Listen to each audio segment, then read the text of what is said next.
Everyone, आज के video में हम बहुत ही इम्पोर्टेंट टॉपिक के बारे में बात करेंगे जिसका नाम है ओपन सोर्स एआई। मैं आपको बताऊंगी ओपन सोर्स एआई क्या होता है, क्यों यूज़ करना चाहिए, क्या फ़ायदे हैं और क्या चैलेंजेस हैं और हमें क्या एक्सपेक्ट करना चाहिए एक ओपन सोर्स एआई से। अब ओपन सोर्स एआई क्या होते हैं, क्या है ये, मैं बताती हूँ। ओपन सोर्स एआई मॉडल्स वो होते हैं जिनके कोड, डिज़ाइन, पैरामीटर्स यानी कि उनके वेट्स और डॉक्यूमेंटेशन सबके लिए फ्री में अवेलेबल होते हैं। अगर हम कंपैरिजन करें प्रोप्राइटरी एआई और ओपन सोर्स एआई के बीच में, तो प्रोप्राइटरी एआई जैसे कि चैट जीपीटी सिर्फ एपीआई इसकी आप एक्सेस कर सकते हो, कोड हिडन होता है इसमें। लेकिन ओपन सोर्स एआई में जैसे मिस्ट्रल पूरे रेसिपी कोड है, मॉडल वेट्स भी है, ट्रेनिंग डिटेल्स सब पब्लिकली मिलता है। अब ओपन सोर्स इनिशिएटिव्स क्या क्या है? सबसे पहले यूज, बिना परमिशन के हर पर्पस के लिए आप इसे यूज कर सकते हो, स्टडी कर सकते हो, अंदर काम कैसे कर रहा है समझ सकते हो, मॉडिफाई कर सकते हो यानी कि अपनी ज़रूरत के अकॉर्डिंग आप उसको बदल सकते हो, शेयर कर सकते हो, नए वर्जन सबके साथ डिस्ट्रीब्यूट कर सकते हो। अब हमें ओपन सोर्स एआई क्यों यूज़ करना चाहिए? सबसे पहला रीज़न ट्रांसपेरेंसी, यानी कि पता होता है मॉडल कैसे ट्रेन हुआ है, डेटा कैसा था और पॉसिबल बायसेस क्या हो सकते हैं। दूसरा है कंट्रोल एंड प्रिवेसी, अपना डेटा अपने सर्वर पर रहता है, थर्ड पार्टी क्लाउड पर नहीं जाता है।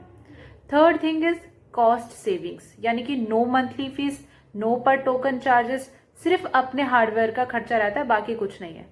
Fourth thing is innovation and collaboration, यानी कि ग्लोबल डेवलपर्स मिलके मॉडल को इम्प्रूव करते रहते हैं, बग्स फिक्स करते हैं, नए फीचर्स आते हैं। इसके बेनिफिट्स क्या है? सबसे पहला है फुल कस्टमाइजेशन, यानी कि domain specific, fine tuning, medical reports, legal contracts, education quizzes सब कस्टमाइज होता है। दूसरा बेनिफिट है स्पीड ऑफ एक्सपेरिमेंटेशन, यानी कि लोकल पर टेस्ट कर सकते हो, इसको चेंजेस इंस्टेंटली ट्राई कर सकते हो। थर्ड है लर्निंग अपॉर्चुनिटी, कोड देख के समझ सकते हो एमएल कैसे काम करता है। बिगनर्स के लिए ये बेस्ट है, मतलब बेस्ट लर्निंग टूल है, आप सीख सकते हो देख देख के कि कैसे हो रहा है, क्या हो रहा है, तो आप इसके साथ आप खुद को इम्प्रूव कर सकते हो। फोर्थ बेनिफिट है कम्युनिटी रिसोर्सेज, यानी कि फ्री ट्यूटोरियल्स भी है इसमें, गिटहब रेपोज है, हगिंग फेस हब पर डेडिकेटेड डिस्कशंस है इस पे, तो काफी सारे बेनिफिट्स भी है इसके। ओपन सोर्स एआई के बेनिफिट्स होने के साथ साथ कुछ चैलेंजेस भी है, जिसमें पहला चैलेंज है टेक्निकल सेटअप, यानी कि पाइथन कमांड लाइन लाइब्रेरी से इंस्टॉल करनी पड़ती है, थोड़ा कोडिंग नॉलेज इसमें ज़रूरी होती है। ऐसा नहीं कि आप बिल्कुल ही बिना ज़ीरो नॉलेज के आओ इस पे एंटर करो, थोड़ी बहुत बेसिक नॉलेज ज़रूरी है इसके लिए। दूसरा है कंप्यूट रिक्वायरमेंट्स, यानी कि छोटे मॉडल जैसे कि 7 बिलियन पैरामीटर्स वाले नॉर्मल मॉडल्स वो नॉर्मल लैपटॉप पे चलते हैं, पर बड़े मॉडल जैसे 70 बिलियन प्लस पैरामीटर्स वाले उनके लिए जीपीयू और ज़्यादा रैम चाहिए होती है। थर्ड है परफॉर्मेंस गैप, यानी कि टॉप प्रोप्राइटरी मॉडल जैसे GPT-4 से परफॉर्मेंस में 6 से 12 महीने पीछे हो सकते हैं। नेक्स्ट है इनकम्प्लीट ओपननेस, यानी कि कुछ मॉडल सिर्फ वेट शेयर करते हैं, ट्रेनिंग डेटा प्राइवेट होता है, ट्रांसपेरेंसी परफेक्ट नहीं होती है। नेक्स्ट है लाइसेंस कॉम्प्लेक्सिटी, यानी कि अलग अलग लाइसेंसेस जैसे MIT हो गए, अपाचे हो गए, GPL हो गए, उनके टर्म्स पढ़े बिना कमर्शियल यूज रिस्क हो सकता है, तो उसको जरूर पढ़ना पहले। नेक्स्ट है सपोर्ट एंड सिक्योरिटी, यानी कि डेडिकेटेड सपोर्ट नहीं, कम्युनिटी फर्म्स पर रिलाई करना पड़ता है, वल्नरेबिलिटी स्कैनिंग खुद करनी होती है इसमें। अब रियलिस्टिक एक्सपेक्टेशंस जो आप एक्सपेक्ट करो, सबसे पहला है ट्रांसपेरेंसी एंड कस्टमाइजेशन फ्रीडम, आप मॉडल का कोड देख सकते हो, अपनी ज़रूरत के हिसाब से चेंज कर सकते हो उसे।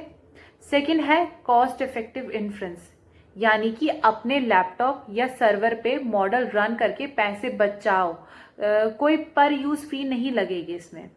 थर्ड है एक्टिव कम्युनिटी सपोर्ट, जैसे हगिंग फेस हो गया, गिटहब हो गया, रेडिट जैसे फॉर्म्स पे हेल्प मिलती रहेगी आपको। अब ये सब चीज़ें एक्सपेक्ट कर सकते हो। अब आपको क्या चीज़ें जो एक्सपेक्ट नहीं करनी चाहिए?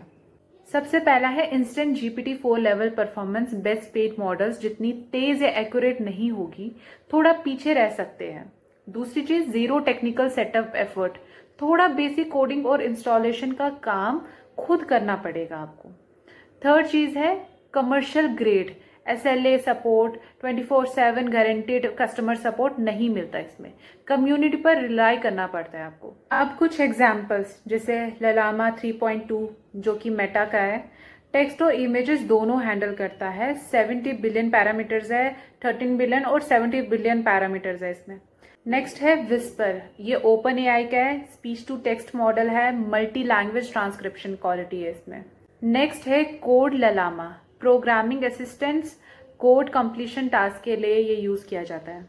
ये थी ओपन सोर्स AI की कंप्लीट गाइड, क्या है, क्यों यूज करें, बेनिफिट्स क्या क्या है, चैलेंजेस क्या क्या है, एक्सपेक्टेशंस और एग्जांपल्स के साथ। अगर वीडियो पसंद आया हो तो वीडियो को जरूर लाइक करिए, सब्सक्राइब करिए और बेल आइकन दबाना मत भूलना। कमेंट में लिखो आप कौन सा मॉडल ट्राई करोगे या नेक्स्ट वीडियो किस टॉपिक पे आपको चाहिए। मिलते हैं नेक्स्ट वीडियो में। Keep experimenting with AI।